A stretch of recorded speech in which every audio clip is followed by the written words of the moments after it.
Hi, and welcome to another episode of If It's in the Mind, It Can Be Managed, the Mind Management Mentors podcast. I'm your host, Cuddy Cudworth. Thank you so much to all the new subscribers, to all the new followers of the podcast. We've got some great guests that are coming up, and today's no exception. And before we go into it, don't forget like and subscribe so that you can follow for all the new podcasts that's going to be coming up very shortly about mind management. Now, Kay, when we spoke, because I'll let you introduce yourself shortly. But when we spoke and you told me your story, um, it resonated with I know a narrative that I'm always working with, and it's about the fact that you are a mum, you are not certified, but you have become an expert because of your passion as a mum for your son and the story that you're going to have, which is why people are definitely going to come want to come speak to you is it blew me away when we talked about it. I was like, oh, that is the perfect story for mind management and how we can become experts by that passion of wanting to learn and help somebody that we love, and especially with everything that your son went through. And we're going to talk about the whole story of his son.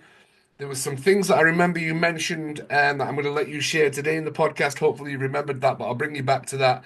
And it was one of the things that you said where it kind of always felt like my son was born depressed Yes, yeah. because you didn't know and didn't understand, and he didn't know and he didn't understand, and that toil and trouble must have been excruciating for you and your son. But there is this outcome, which is what you've done, Kay, which is absolutely fantastic.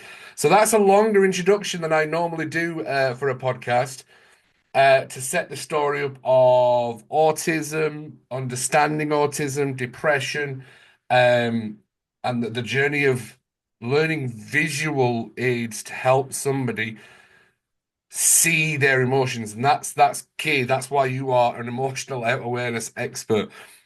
And through this story or through this podcast, people were like, that's key. Well done. Well done, Key.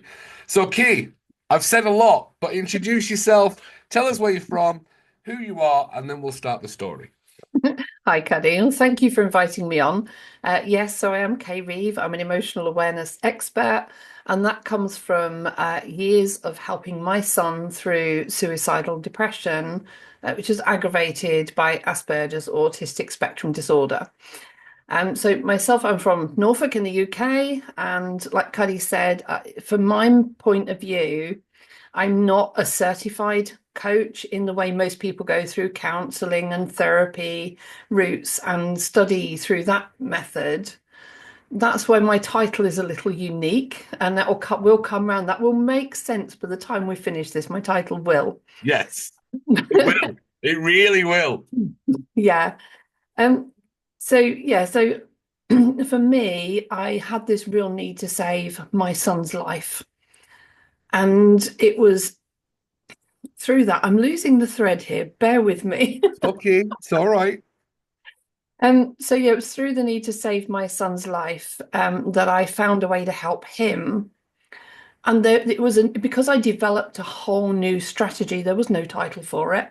I couldn't qualify in something I'm the first to create.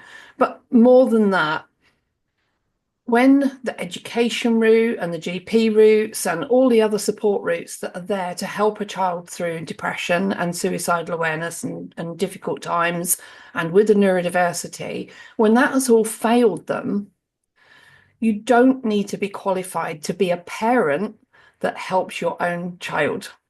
And that is my take on things, is stepping up as parents and taking responsibility and learning and supporting them. Because when everything else fails, parents are the one person who's there for them 24/7, not 6 months down the line in an appointment, by which time the problem's no longer relevant and they don't want to talk and they put up barriers to strangers.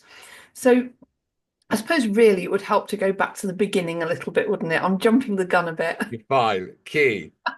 You're absolutely right, and that's a great start to this podcast. So let's go back to the beginning, Key. Key, what was it like when your son was born and the tensions were high and your own exhaustion from not being able to understand or help in the moment and not. Let's go back before we move on to that. Let's go back to the beginning. Name your son. He was born. Talk to me about that story. Yeah, certainly. Well, my son, Matthew, he was born back in 94, sorry, that was my daughter, 1994. And right from very young, he was one of these babies that just cried a lot. And it was always when he first woke up, never, not the rest of the time, but every time he woke up, he'd cry for half an hour, and feeding him, changing him, cuddling him, nothing soothed him. And it was always a half an hour, and then he'd settle down. And it just seemed unusual. I'd already had a daughter, so I had that comparison. Um, but there was also something else. And it was when he was just 10 weeks old that I said to my mum, it's almost as if he's autistic, because I couldn't bond with him as a baby and I couldn't get eye contact. Now, when you, as a mother, you're bonding with your child, they look at you when they're feeding, and he never looked at me. And I knew about autism as in classic, I call it classic autism, but some people jump on it for different titles. But I knew of it in terms of the mental health institutes in which my father had worked, and movies like The Rain Man. So I knew about autism, but I didn't know about the rest of the spectrum. So it was a really random comment at 10 weeks old to say to my mum, it's almost as if he's autistic. And I had no idea how close I was. It was just off the cuff. Things were challenging for various reasons throughout the years. And then it wasn't until he was 7 years old, another parent said to me, oh, he reminds me of my son. And I was like, well, what is wrong with what is it with your son? And she explained the Asperger's, because we're talking 20 years ago now, and back then it was always referred to as Asperger's. And I said, never heard of it. So she bought me this folder full of information. And as I read through it, it was like, there are all the answers I've been looking for probably about 6 years. Why my son just seemed that little bit different, but I couldn't put a finger on it. But it was also about that same year that his behaviour and his depression got really severe, until he first tried to take his life at the age of 8. It was a very difficult time for me. And from then on, he was suicidal every single day. And as I was now learning about the Asperger's and the different things that affected him and his ability to access school and education, and a lot of it was down to sensory moderation. So all the lights and the colours and the movement and the noise in the classroom were just overwhelming him. And he didn't know how to explain it, and he didn't understand it himself. On top of that, he was being bullied. He was not only being bullied by children, but he was being blamed by the teacher. And I know this because other children in the playground came and told me that my son was being bullied and the teacher was blaming him. And I can only imagine how much courage that took for them to come and tell me. That is unusual. And we're talking primary school children to actually come and approach me and say this was going on. And so by the time he was 9 years old, I was just at a point I didn't know what else to do. So I took him out of school. I deregistered him and home educated. So we had a few good years, and we kind of settled a little bit. And it took about a year and a half for him to recover from the trauma of school, enough to really, truly start learning. It had quite a severe effect on him.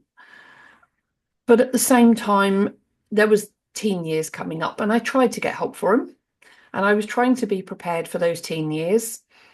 And it took me several years to get him to go to an appointment.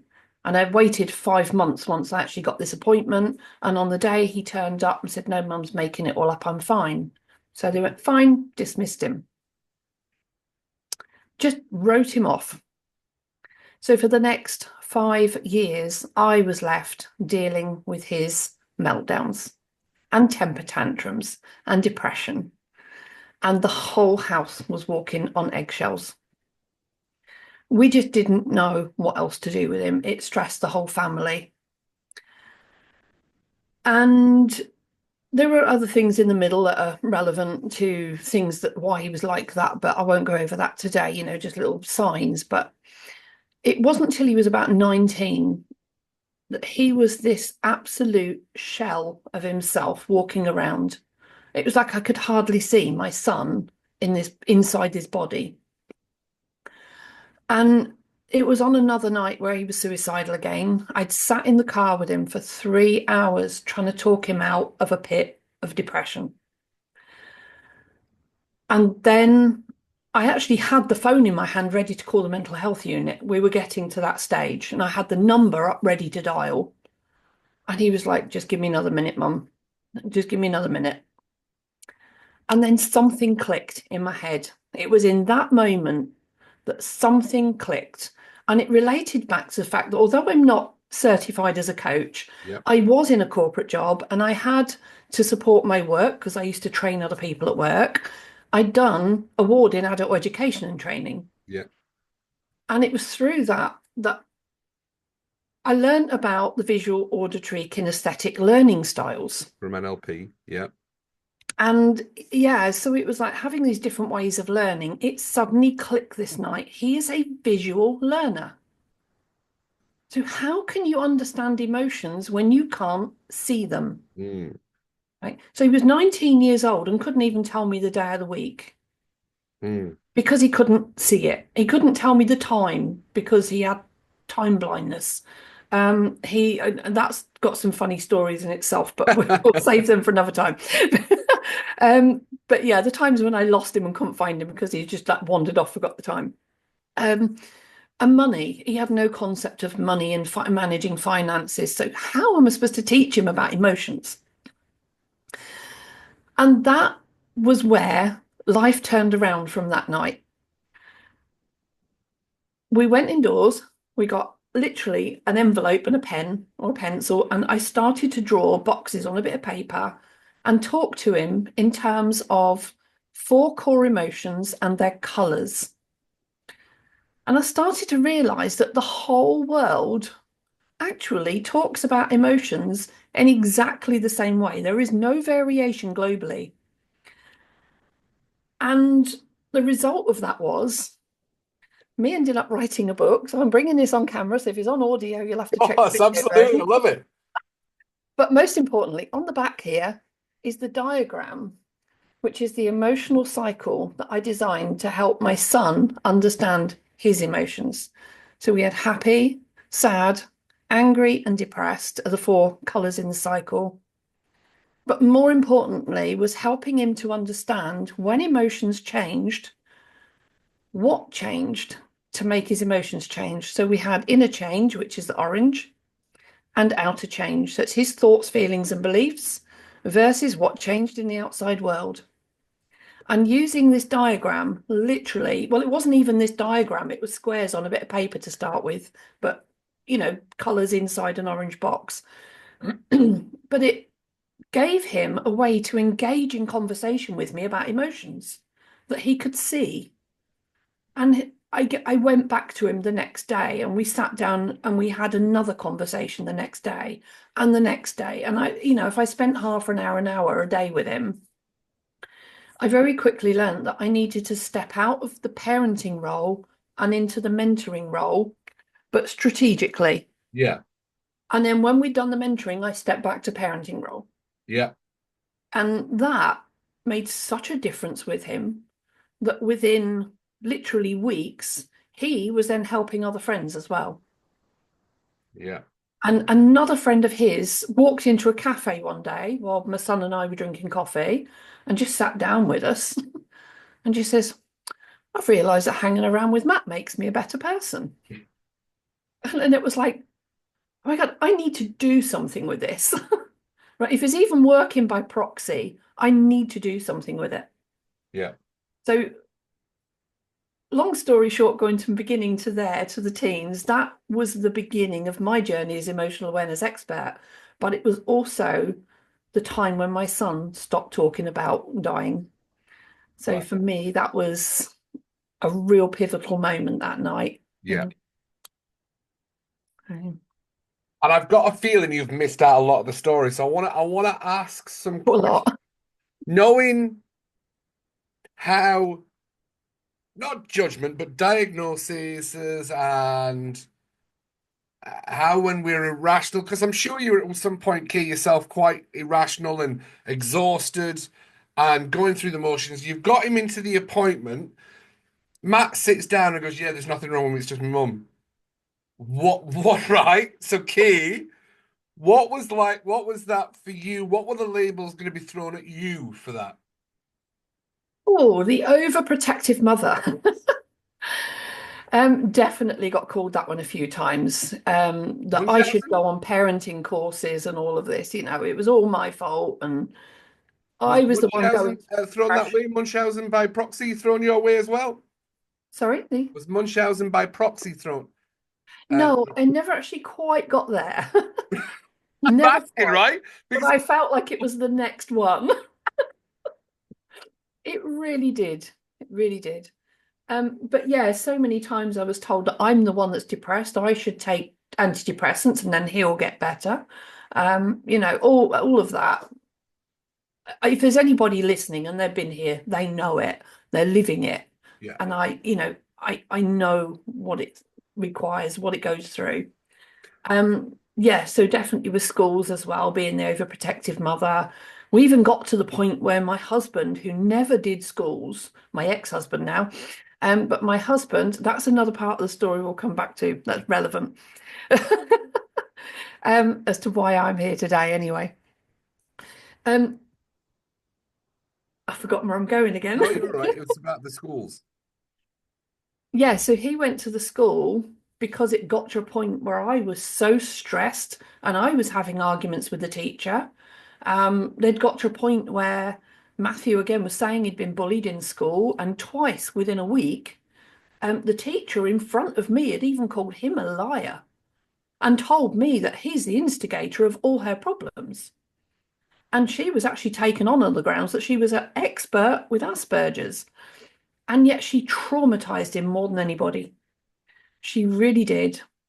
So it was a very difficult time. And on top of that, we'd got a diagnosis through the GP route because the teachers, when I tried to get him past the IEP, individual educational plan stage, just used to turn around and say, "Oh, there's children with much bigger problems than he's got," and dismiss us. They'd gaslight us away. And when we tried to get an assessment through the LEA, because we got an assessment through the GPs, but the LEA would not accept that. You have to have a separate one. Now, you want to know why this government's going broke? I don't want to go down this rabbit hole, but there's a point right there. Why repeat something that a doctor is psychologist is qualified for purely for the educational assessment? That's a waste of money. And it should be addressed. But anyway, that's my rant over on that one. I've had my moments with that one. Um, so yeah, it was. I'm having one of those days today. No, you're all right, Kate. You're exact. No, you're right on point, Kate. You're fine. Completely understand you're talking about things and you're wanting to get those facts in there because that's important. You are excitable because we've got an opportunity to talk for you to share your story and talk about your book because your book when we talked was like because originally we talked about me coming on your podcast and I was like, hang on a minute, now you need to be on my podcast. Is that I was like, nah, there's the better story there. So no, Kay, you're absolutely fine because then Yeah. we can talk. But so as a mum, so we're talking to mums out there that you know you care for your kids. It can become exhausting. You have noticed that there's Asperger's or autism, and I think that this might resonate well with actually some of my family members if they watch the podcast that as well, because you can see something different in your children as a mom and as a parent because you're with them all the time. Not that moment when you take them to the doctor and they get that 15-minute specialist appointment and then suddenly they perk up into the perfect child and be like, there's nothing wrong. Right? So there's a difference. And that's where, and we talked about, we said we'd call this the podcast the lessons learned are more important than lessons taught Yes. Very because true. you've become an expert from learning in the trenches, wanting to do as much as you can for your son. And yes, it's took its toll on your relationship, your family, and your life. Because Mm. now we can talk about that part as well, because that's an important part of how do parents, male or female, um, go through that when they know they've got to do the right thing. And you've got these experts, and I'm only saying that, because people are experts, so they've got their training, they've got their own confirmation bias from the things that they learn, and that's why mind management's a powerful podcast because we're starting to look into alternative. And Kay, you would come under alternative because you're an experienced mom that's gone through it, and I'm like, maybe that's the expert we need to talk to, not the one that's learnt it in a book, and then something comes along like Matt and it doesn't hit every box that needs to be ticked. Because do any of us genuinely tick every box? I know I don't on a scale of normality. Kay, I'm sure you, I'm not sure normal, there is a normal. What, does anybody really want to be normal? I know I don't, but there we go. That's a personal thing. So let's talk about that for you, Kay. How did that take a toll and a stress on your personal life? Oh, massively. I mean, for me, it certainly had a big impact on my self-confidence as a parent, with, being dismissed and ignored and not listened to. But like you said, those instincts, mother's instincts, were so powerful. When I think back at having made that comment to my mum when he was 10 weeks old, that was a massive amount of instinct, even then, that I hadn't even understood. I really couldn't have comprehended where that was going for years. Um, but there was this other strange thing that happened along the way, and it's not something I talk about a great deal, Mhm, but it led to kind of where this came from as well. mhm, And when he was about, I don't know, 4 or 5 years old, I found that when he was in a really powerful mood, now I'm not somebody who's overly spiritual. I'm not disagreeable with all spiritual stuff at all. mhm. I know there's something there I can't explain, Me but too. I started to see that when he was in a very pure mood, whether he was angry, whether he was sad, whether he was depressed, I would see like a coloured mist around his face. Oh, And I didn't know why. that's his aura changing, surely. Yeah. And it was only when it was absolutely pure in any one mood. And the other one, I didn't used to get the happy one because he was never really that happy. But sometimes on a better day, I would get an orange one, but I never got the point of what the orange was until much, much later down the line. And I didn't even know or understand about all this aura stuff then. Mm. Neither did I know about synesthesia being linked with ADHD. Oh, what's synesthesia? Synesthesia is when your nervous system cross relates, like somebody hears the word red and sees an image of a tree, or sees a car and thinks of the word Tuesday or something, and it cross relates through the brain, and it's like being cross-wired. And it turns out that could potentially, for me, be a form of synesthesia, how I interpreted his moods into a color. Mm, But subconsciously, certainly wasn't consciously, and I never looked for it. It just happened, and it kind of caught me by surprise when it did. mm, Um, and over the years, I just kind of ignored it and just accepted, oh, he's in a blue mood today, a red mood, a black mood. And it just told me what mood he was in. But it wasn't frequent, like every day. It was just sporadic now and again, but in a really pure mood. So it was when I was doing this work with him when he was 19 that I started to use the colours. I suddenly twigged, hang on a minute, yeah, they are the core emotions. So we talk about happy being yellow, sunshine, fluffy ducks, gold trophies, all of this stuff. And so it started to tie together all these years that I'd had this stress, I'd had anxiety, I'd had burnout, I'd had overwhelm. And then all of a sudden I started to get into this mind of curiosity. What has this been telling me all along? What's going on in the world? Watching the telly, listening to the news, reading the papers, listening to music on the radio, watching every conversation around me at home, at work, in the street. Like I was just attuned into the world from here forward, yeah. into what emotions were telling me. I'm probably one Mm. of the very rare people who's actually watched all 8 seasons of Game of Thrones for the purpose of research on emotions. Because Wow. it gave me something, because it was at the time when I was developing the strategy, and it gave me something to watch and learn from. And then so we talk about yellow being happy, and we talk about happiness as high vibration, high energy. Yeah. So that is why it's on the top of the cycle of the diagram, because it's Mm. positive. So this diagram, as much as it looks like four pretty colors in an orange circle, is dynamic. This is the map to happiness at the top. Ooh. Now, depression, we talk about it as Lower blindness, vibration. the pits, rock bottom, stuck in a rut. Hence, that's on the bottom of the cycle. So now it starts to make sense. So the only way we go between happiness and depression is because something dragged us down through sadness or through anger. So something made us sad or something made us angry. And if we couldn't find that resolve back to happiness, we sink into depression. I can Yeah. see you thinking very hard there, Cuddy. I'm not thinking hard. I'm loving it. I'm loving the simplicity. I'm a big believer of come from take really intelligent people's stuff and make it simple.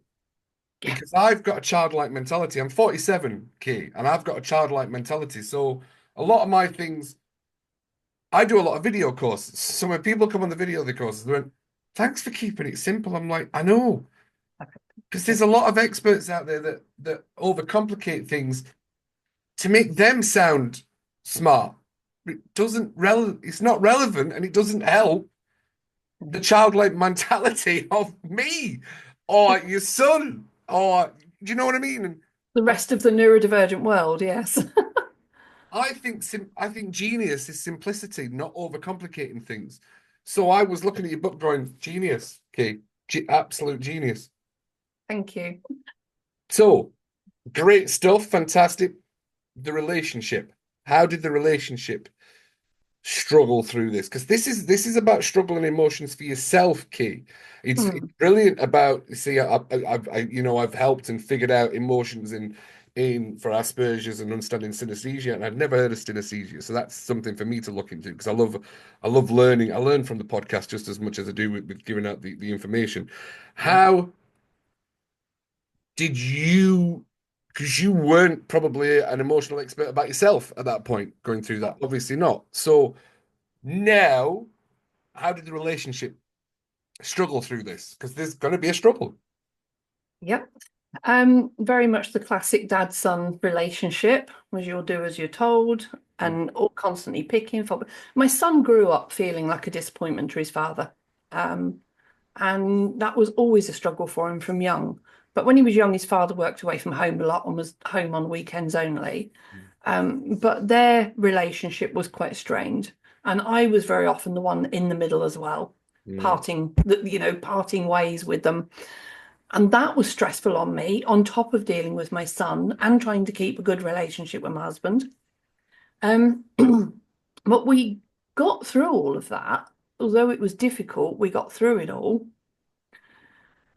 And then it was after my son had successfully come through the depression, he'd got a flat, a car, a job, had got a little girl, and he was doing quite well. And I'd been developing this, continue developing and studying it. So by now, instead of just the emotional cycle diagram, I'd got two more parts to this strategy as well, which breaks down that part about the change, outer and inner change. mm, So it's all about what changed. There's a section about that. And the third part is everything that changes has a root cause. And mm, once you get to the root cause, you then look at those same reasons for your resources and come out. So anyway, developing this strategy, I was ready to write the book. We had some other family issues happen, which I won't go into. mm, And we had a very, very difficult year. But in amongst that year, when there was other things happening in the family, the wider family, my husband gave me an ultimatum between writing the book and saving the marriage. mm. Well done with the book. Thank you. Yeah, you know the answer. I am the worst for inappropriate jokes, by the way, Key. But it popped into my head, and I was like, oh, Oh my goodness. Yeah. Yeah, well done with the book. Anyway, yes, not quite that simple, but yeah. So we gave me an ultimatum, and I did try to put it aside to save the marriage because we'd been married 26 years by this time. Yeah. Well, about 25 years, 26 years. So I tried to put it aside. I ended up in the next 2 years losing 8 jobs Mm, because he wanted me to go back to work. Oh, 2017, before this, I actually did the TEDx talk on the journey of how this strategy helped save my son. That was the first part. So 2017 was the TEDx talk. And then I left my job 2 weeks after that. And it was in that next year that my husband gave me this ultimatum. I tried to save the marriage, but ultimately he decided he wanted to leave anyway. Then we couldn't get the house on the market because of Brexit. We finally had the house sale in the process, and then we got put in the lockdown for COVID. yeah. So he was desperate to get away from me and actually ended up getting locked down with me. So he got his karma. Should have let me write the book. Oh dear.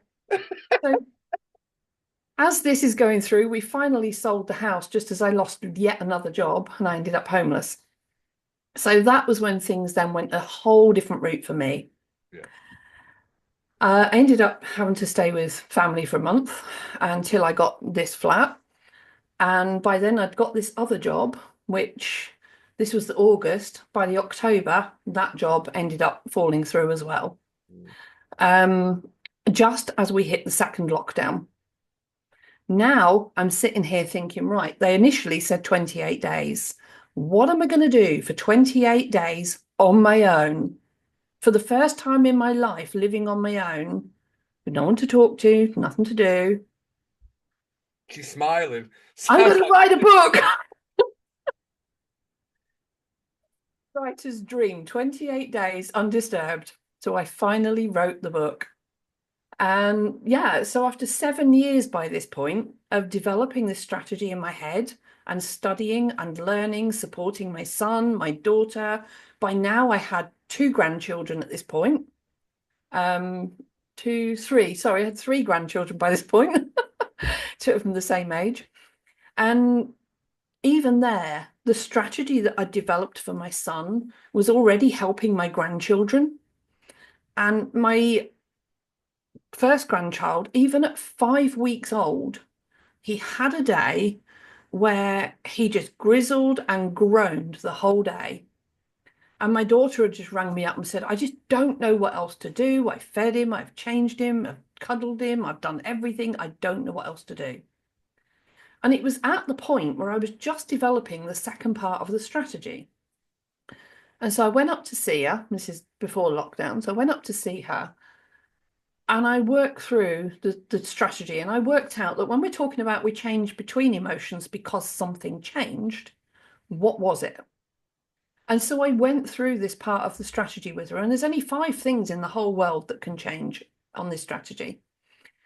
And we worked through them and we eliminated everything we could.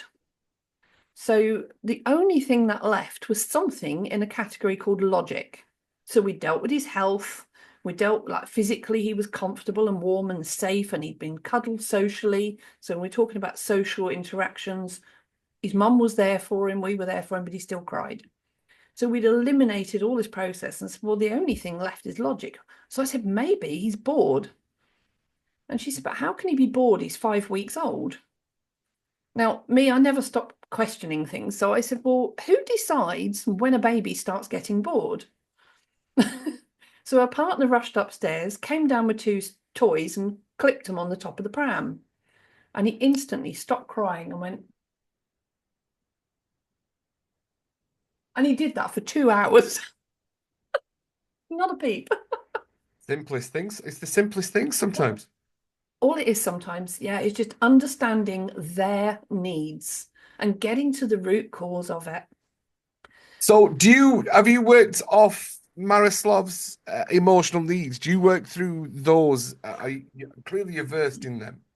Maslow's hierarchy of needs is Yeah, a major part yeah, of integration with what I do. And I Yeah. get that because I understood that when I first home educated Matthew, Yeah.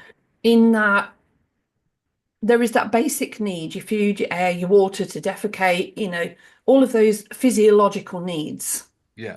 Then there's safety and security, and then there's learning and education. Mm. But because in school he hadn't felt safe, Yeah. he wasn't accessing learning. Of course. Once I took him out of school, actually, this brings me back to a story I said earlier.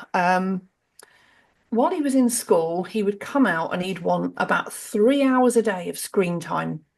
Otherwise, we'd have meltdowns, tears, tantrums, and we couldn't communicate with him until he'd decompressed through that screen time. Mm. On a good day, a really good day, he would go outside in the garden with my daughter, with another friend, and they'd perhaps join in with them out in the garden for about 15 minutes, and then he'd be in and want the screen. And that was his like manageable playtime with other children. Social interaction was 15 minutes. And the week before I deregistered him for school, we travelled about 30 miles to a support group. He played his Game Boy all the way there in the car. So I made him leave it in the car when we got there, and he played with somebody else's in the group. And then he played his all the way home. And this is how it was always. That little flip open Game Boy, as they were back then, 20 years ago, was attached to his face, like smartphones with kids these days. Yeah. And we just couldn't break him of this addiction to screens. And if it wasn't screens, it was books, but we didn't mind books because he's learning from them within reason anyway. I took him out of school the following Friday, and the week after that, because it was a 2-week group, we went back again. Now, during that week, his TV time of an evening had gone from 3 hours down to 1 without any input from me. That was self-led. Oh, excuse me. On the following weekend, we went to go to the group. He got in the car before me, and I noticed his Game Boy was left on the coffee table. And I went out and said, Matthew, you've left your Game Boy indoors. And he just went, yeah, I don't need it. And I walked back indoors and I sat down and I cried Mm. because I realised just how badly school had affected him. Mm. And I realised where a lot of that depression and those suicidal tendencies had come from. Because even during summer and Easter and Christmas holidays, he'd still always had those emotions, Mm. knowing he was going back to school. But the moment I deregistered him from school, all that stress went, only obviously until teen years and hormones kicked in. But for a while, we had a couple of years where all of that stopped. Mm. And then it wasn't until about 18 months after he was out of school, he said one day, I'm going to write a story. Okay, I left him to it. And I didn't put pressure on him to sit there and do it according to curriculum, this length of time. Like if he was in the flow for doing something, I left him to it. Yeah. He spent 2 days writing a story. And I ended up, I wanted to put it in a competition, but it was too long. So he wrote another one, a shorter one. So he actually wrote a story, it was too long for a local competition. But the shorter one actually got in. And he actually, at the age of 10 years old, went on the local radio to talk about his journey to help other people because he appreciated that the home education was supporting him and that other children weren't as fortunate and that they were still struggling. And even from then, he had compassion for other people despite his own struggles. Yeah. And then at the age of 13, I've got to show you this now, if I can grab it. At the age of 13, he wrote a 25,000 word novel. Wow. This is a child who at 9 years old wouldn't do any more than write his name and date on a paper and would never work in school. At 13, he wrote an entire novel. Amazing. He did publish it at the time, but it's unpublished now. He's decided to remove it. And since then, he's written many more. He's currently working on one that's about 80,000 words at the moment, but he's been working on it for about 10 years. So one day it will come out. One day. He just needs a lockdown. 28 days is what he needs. Without kids. Yeah, he's got kids now. That's why it's not happening. He's got a family life that stops him. Yeah, so let's talk about that now because that's the struggle, the toil. and the Yeah. trouble. But let's talk about Matt now. Oh, So, amazing. Yeah. what's Matt doing? What's his job? He's got his own family. Yeah. He literally understands his emotions. So let's talk about the wins now, Kay. Oh, and the win's amazing. I mean, it took a long time for him to settle into work environment still. There were still challenges because the Asperger's just doesn't go away. Whether it's any neurodiversity, it doesn't go away. But it gives them a way of being able to have that conversation, whatever problems come along. And for me, having this strategy in Brain Unchained, even though he didn't learn it off by heart, it's definitely given me a tool for being able to still support him right through into his 30s now. And so, yeah, there was being able to get his own flat, getting a job, learning to drive were all still challenges for him. But it meant that we could have conversations. And rather than denying problems and fighting against them, he would ring me up and say, "Oh, Mum, I got a problem. Can we have a chat?" And that is a huge win, first of all. The Mm, day when instead of shutting that bedroom door and saying, "Oh, I don't want to talk," they actually say, "Mum, I've got a problem. Can we have a chat?"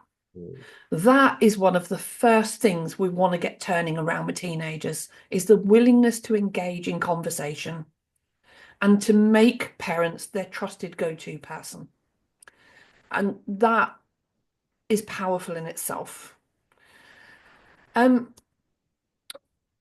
he's worked in a couple of different food establishments, and it's very often meant early mornings, late nights, long hours, and stressful, toxic environments, as catering often is. mm, But somehow his resilience through that grew even stronger than mine. And he stuck out work environments that I couldn't mm, because he had a family, he had a family to support. But now he's managed to get taken as somebody he worked in another restaurant a few years ago, started a little coffee shop. And he contacted Matt and said, "Look, I want you to come work with me." So we got headhunted pretty much. brilliant. And so he's on a pretty much a 9 to 5 now, but he's partly working part-time. And then the rest of the time his wife works as well. So between them they do opposite shifts. And yeah, so he's part-time stay-at-home dad as well. And he loves it because for years he didn't get to see the kids much, working 60 hours a week. And now he's got the best of both worlds and just loving it. And yeah, there is still times when, as a family now, he's feeling the stress of that financially, time-wise, not getting the peace. Because for a child who didn't like the school environment with the noise, the colour, the just constant distractions, having a family is like that all over again. But he's coping with it. And he knows when he's not that he can just pick the phone up and talk to me. Yeah.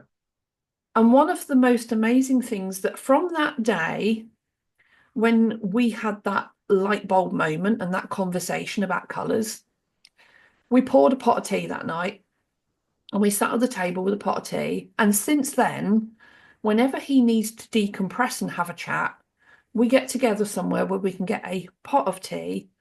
And it's like the ritual of it was boiling the kettle, setting the pot up, sitting at the table, pouring the tea. And the whole ritual of doing that was like that, oh, just unwinding into the moment. Then we'd have the chat. And then you gradually kind of escalate gradually back into real life as we put the teapot away and empty. And it was the whole process, or even going to a coffee shop and ordering. It was made such a difference in his life just having a pot of tea with his mum now and again, that Brilliant. now he actually works in this little coffee shop. He really appreciates that for other people. He loves serving other people pots of tea so they can have a chat. And it doesn't sound like one of life's biggest ambitions, and I know he's got more ambitions, but for the time being, while he's raising a family, he's happy with that. He Yeah. enjoys the interaction with customers and clients, and he's popular. And, I can go into his local town and mention him by Matthew and surname, and nobody knows him. But if I say Matt the Hat, they go, "Oh, yeah, we know him. He's a legend." And like, everybody just knows him as Matt the Hat. And that's how he's known. But yeah, he's just somehow been accepted. And I think that was one of the biggest lessons he learned out of this was not denying, because for a long time he wanted to deny this diagnosis of Asperger's. And the more he tried to deny it, the more obvious it became. Mm. But when he accepted it and just go, do you know what it is? But I am still going to be me, but I'm going to be the version of me I want to be. Well, he shone. And he accepted his quirks as just being that's who he is. It's his personality. And we didn't grow up knowing of it as neurodiversity. We grew up knowing of it as personality. Everybody's different. Yeah. And once he accepted that and embraced that, yeah, everybody just loves him. He just gets on great with so many people. And that was a big lesson for him. But I think another important part to put in here is about 2 years into writing this, starting the journey towards this book. It wasn't like a couple of week thing. It did take a couple of years to get him to this point of constant mentoring, because there's a lot to learn about personal development. And he sat down one day with me and he said, Mum, thank you for never giving up on me. That chokes me up just listening. Thank you. He said, I know I was a pain in the butt. And then this is what he said that got to me. He said, I now know why steel is forged in the fire. He said, the more you go through it, the tougher you get. And it was like, that was the day I knew I could breathe. And I realized just how many years I'd not breathed properly, worrying about him. That constant worry of never knowing whether I'm going to get a phone call to say he's behind bars or he's laying in a morgue somewhere, whatever he got up to. I just didn't know what life had in store for him. And the day he said that, I knew we were safe. And that was such a relief for me. Absolutely. Okay. It's beautiful. Thank you. So, Kate, are you still walking around seeing colours now then? Very rarely. I wondered. Yeah. Yeah, very rarely. It's got to be really strong on somebody, and it's more likely if I'm watching a movie or something. But it was such a rare thing that I saw on my son, but I never saw it on anybody else. So it was just so peculiar that it happened. I'm not one of these people who just looks at people and reads their auras. Yeah. Although I look at people, I can tell what mood they're in. I am an empath. Yeah. And that's quite funny actually, because I used to love Star Trek years ago, and I used to watch Deanna Troi. I think, how can she do that? And I thought being an empath was a made-up super skill. Right. I didn't believe anybody could actually do that. Yeah. And this was in my 20s when he was a baby and a toddler. Through to a point now where I'm like, I get it. The more you watch, the more you learn, the more you study, the more you practice it and keep your mind open, it comes to you over time that you learn to read those emotions in other people. And now I can actually call myself an empath as well. And again, it's not a qualification skill, it's a personal trait that you learn over time. And it's really weird because I partner up with somebody else in business. I do a podcast with somebody else who's a coach, and he's an empath too.